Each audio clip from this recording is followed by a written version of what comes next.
Booth को मजबूत करने के लिए हम लोग जाकर के रात्रि प्रवास कर रहे हैं, ताकि हम अपने लोगों से, जो हमारी विचारधारा के लोग हैं और जो हमारी पार्टी की विचारधारा है, उनका जो निर्देश है, लोगों से वार्तालाप करेंगे, अपनी बात को रखेंगे और उनकी बात को सुनेंगे। क्योंकि हम लोग विपक्ष में हैं और लोगों की जो समस्याएं हैं उनको सुन करके उन समस्याओं के लिए हमारी पार्टी संघर्ष करेगी और हम अपना जो विपक्ष है उसका हम निर्वाह करेंगे। कई और बूथ हैं फर्रुखाबाद जिले में, लोकसभा में, क्या और भी ऐसे अन्य बूथों पर भी इस तरह के प्रोग्राम आयोजित होंगे? हमारा पहला कार्यक्रम है और ये कार्यक्रम हमारा चलता रहेगा। हाँ, और हर कार्यक्रम में आप देखेंगे कि उससे बेहतर कार्यक्रम होगा।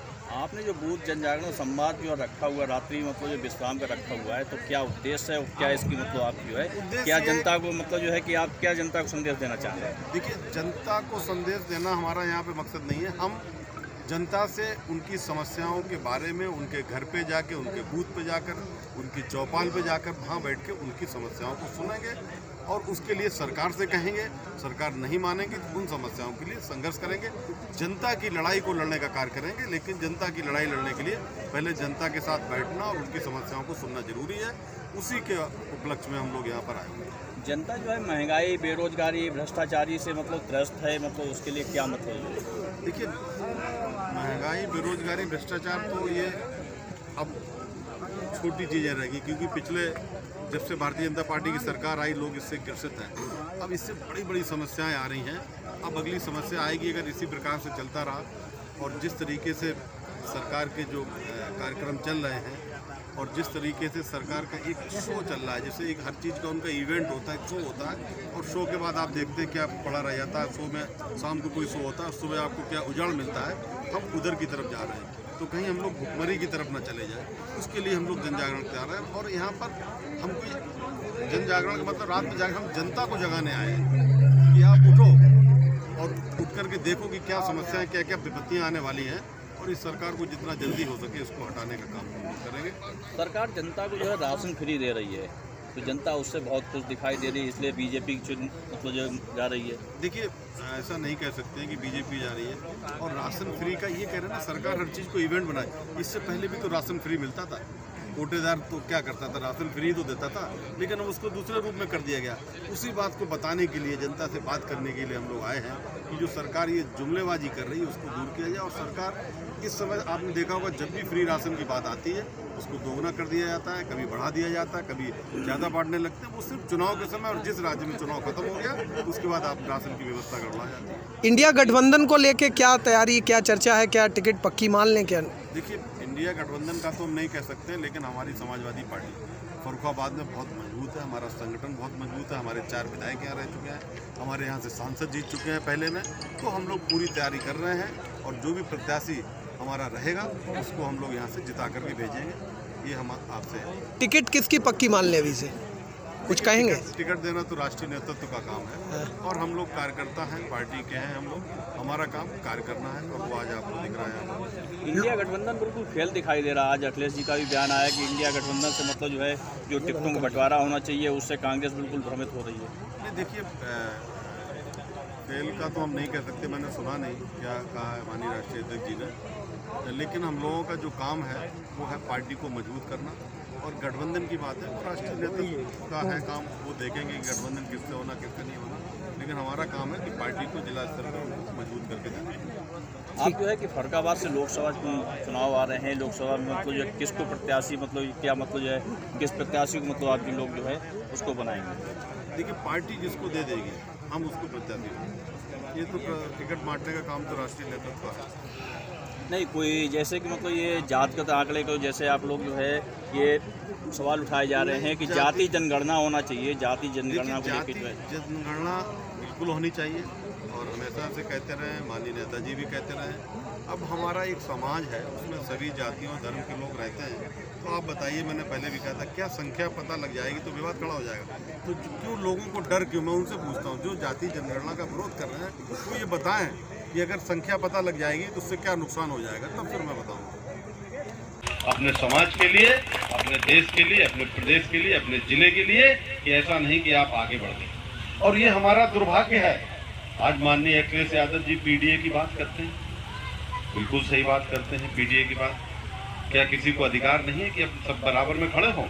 मेरा कोई विरोध, यहाँ पर तमाम हमारे सवर्ण साथी हैं, पार्टी से जुड़े हुए हैं, उनसे मैं क्षमा मांगते हुए एक बात कहना चाहूँगा कि सबका हक है हिंदुस्तान का जो कॉन्स्टिट्यूशन है उसके हिसाब से बराबरी पे खड़ा होने का। पीडीए का यहाँ अर्थ है कि जो दलित और पिछड़े और अल्पसंख्यक हैं उनको पीछे से उठाकर अपने साथ बराबर खड़ा करने का अधिकार समाजवादी पार्टी देगी, इसलिए हम लोग पीडीए की बात करते हैं।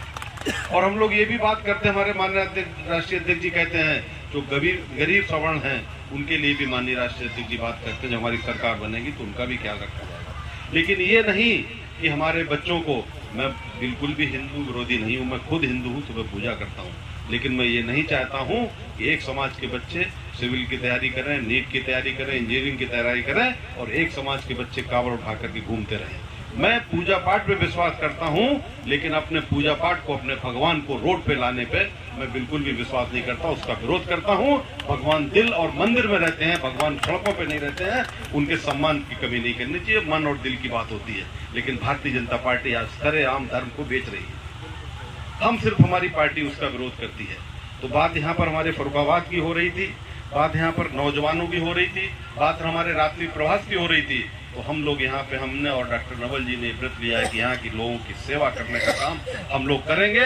और जो लोग हमारे घर पे आते हैं, कभी कभी हम लोगों की व्यस्तता रहती है, डॉक्टर साहब के ऑपरेशन लगे रहते हैं, हम लोग सेवा ही कहीं नहीं करते रहते हैं। लोग कहते हैं कि डॉक्टर साहब से आज मुलाकात नहीं हो पाई, तो हम लोग गाँव घर घर जाकर के प्रवास करेंगे। और आज यहाँ तक, जब तक हम बैठे रहेंगे सुबह तक, जब तक हमसे कोई ना कोई मिलने आता रहेगा, अगर एक भी एक आदमी बैठा रहेगा तो हम भी यहाँ पर बैठे रहेंगे।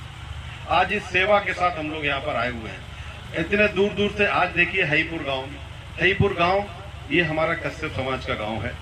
पिछले बार, अभी मैंने कुछ देर पहले बताया था कि जब कोरोना का बहुत पीक टाइम चल रहा था, तो मेरा मन एक दिन द्रवित हो गया। मैंने मोबाइल पे पढ़ा कि किसी कश्यप समाज के व्यक्ति ने यहाँ पर आत्महत्या कर ली, और आत्महत्या सिर्फ इसलिए कर ली, उनके लिए खाने के लिए घर में नमक तक नहीं था, कि वो सब्जी में कहीं से आलू मांग के लाए, नमक आए। मैं उस समय कोरोना की परिस्थितियों में भी यहाँ पे आया, उनको मैंने, पूरा गांव के लोग यहाँ पर जान रहे होंगे अच्छे से, 1 महीने का राशन दिया, फिर 1 महीने का राशन और भिजवाया।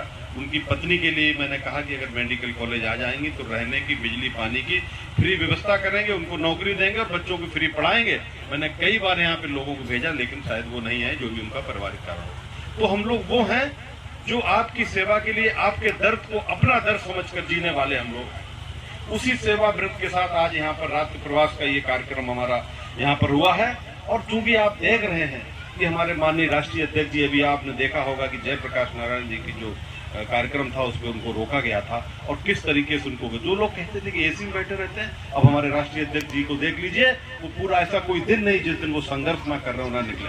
और हमारे राष्ट्रीय अध्यक्ष जी जब दिन में निकलेंगे, हमारे राष्ट्रीय अध्यक्ष जी के साथ में जब युवा साथी विनीत कुशवाहा जी जैसे लोग, उनके साथी जैसे साथी, तमाम साथी जो अपना घर परिवार, माँ बाप को छोड़कर 1-1 हजार किलोमीटर संघर्ष करते हुए इन किस परिस्थितियों में यहाँ पे रह रहे हैं, क्या खा रहे हैं, क्या पी रहे हैं, कितना काम करेंगे, जब ऐसे साथी अपना घर छोड़ के निकलेंगे तो हमारी जिम्मेदारी बनती है, ये लोग अगर दिन में काम करेंगे तो दिन और रात दोनों में काम करेंगे। इसलिए हमने राष्ट्रीय यहाँ पर कार्यक्रम रखा। और बात जहाँ तक लोकसभा की है, ये लोग बिल्कुल भ्रम में ना रहें। मुझे उसी दिन समझ में आ गया था, हालांकि कोई आधिकारिक घोषणा नहीं हुई है, जिस दिन विनीत कुशवाहा जी को यहाँ पर प्रभारी बनाकर भेजा गया था। और वो कार्यकर्ता वो होता है जो अपने नेता का इशारा समझे। फर्रुखाबाद की सीट पर अगर समाजवादी प्रत्याशी नहीं लड़ता तो आदरणीय विनीत कुशवाहा जी यहाँ पर बैठे हुए नहीं होते। इस बात को आप जान लीजिए। आज की डेट में यहाँ पर 100% समाजवादी पार्टी का प्रत्याशी लड़ने जा रहा है।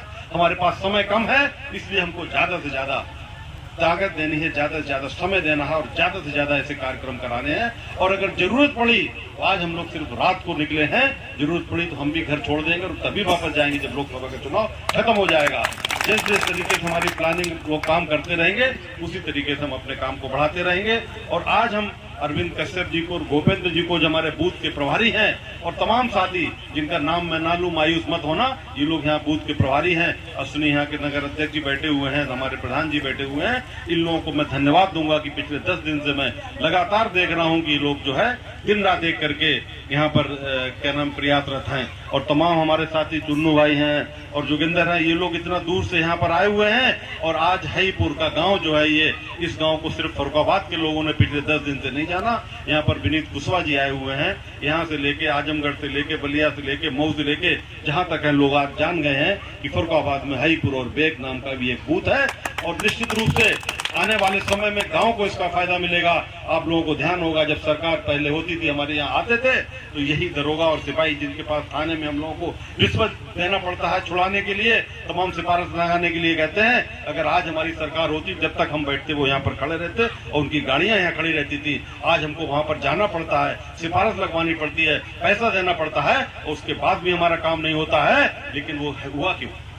कहीं न कहीं हमारी लापरवाही रही। और आगे अगर हम लोगों ने कमर कस ली, देखिए सत्ता कोई नहीं ला सकता है, सत्ता सिर्फ जनता ला सकती है। अगर आपने कमर कस ली तो जिस दरोगा के यहाँ सुबह आप जाते हो सिफारिश लेकर के, वो दरोगा आपके घर पे ड्यूटी देगा जिस दिन आपकी सत्ता आ जाएगी। इसके पहले भी रही है, इसके पहले भी हम लोग गांव में आए हैं तो यही नवाबगंज की पुलिस आगे स्कॉट लगा देती थी मना करने के बाद भी, जो आज हमारी बात नहीं सुन रही है। तो हमने जो अपनी ताकत खोई है सिर्फ इसलिए खोई है कि हम लोग कहीं ना कहीं मुस्तैद नहीं थे, इसलिए हम चुनाव कहीं ना कहीं लूज कर गए हैं। लेकिन जो आने वाला समय है, अगर हम बूथ पे और जिस तरीके से इस बार काम हो रहा है, मुझे पूर्ण विश्वास है, बहुत से साथी मेरे यहाँ से भी चले गए हैं, मैं बाद में बात करूँ, जिस तरीके का काम हमारे प्रभारी आदरणीय विनीत कुशवाहा जी कर रहे हैं, जिस तरीके का काम आदरणीय नवल जी कर रहे हैं, जिस तरीके के संगठन की तत्परता हमारे जिला अध्यक्ष दिखा रहे हैं, मैं पुनः धन्यवाद देना चाहूंगा बड़े भाई सुरेंद्र सिंह गौर जी को कि मुझे नहीं लगता है कि पिछले 4-5 दिन से ये सोए होंगे।